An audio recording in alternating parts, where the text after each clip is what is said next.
দুর্জয়ের অ্যাক্সিডেন্টের খবর শুনে রানী রাস্তার মাঝে ছুটতে থাকে হসপিটালে যাওয়ার জন্য। তখন দেবযানী এসে রানীকে আটকায় এবং ট্যাক্সি করে তারা হসপিটালে যেতে থাকে। ওদিকে দুর্জয়ের অবস্থা খারাপ, বাড়ির লোক না এসে সাইন করলে অপারেশন শুরু করা যাবে না। তখন ডক্টর আন্টি এসে দুর্জয়ের সমস্ত রেসপন্সিবল নিয়ে অপারেশন স্টার্ট করে। রানী হসপিটালে এসে দুর্জয়ের খোঁজ করতে থাকে। তখন ডক্টর এসে বলে দুর্জয় এখন ঠিক আছে। তখন দুর্জয়ের মাও সেখানে চলে আসে আর রানীকে বলে, তুমি একদম আমার ছেলের ধারের কাছে ঘেঁষবে না, তোমার জন্যই আমার ছেলের এই অবস্থা। যেদিন থেকে তোমাকে বিয়ে করেছে সেদিন থেকে আমার ছেলেটার সুখ শান্তি সব নষ্ট হয়ে গেছে। আমার ছেলের অ্যাক্সিডেন্ট হয়েছে শুধু তোমার জন্য।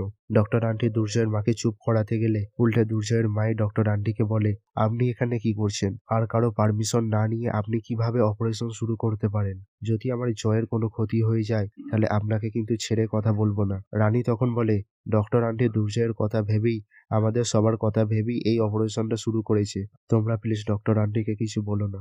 ডক্টর আন্টি রানীকে তার বেবির খেয়াল রাখতে বলে সেখান থেকে চলে যায়। দুর্জয়ের বৌদি অনিশাকে খবর দেয় যে দুর্জয়ের অ্যাক্সিডেন্ট হয়েছে এবং সে হসপিটালে ভর্তি আছে।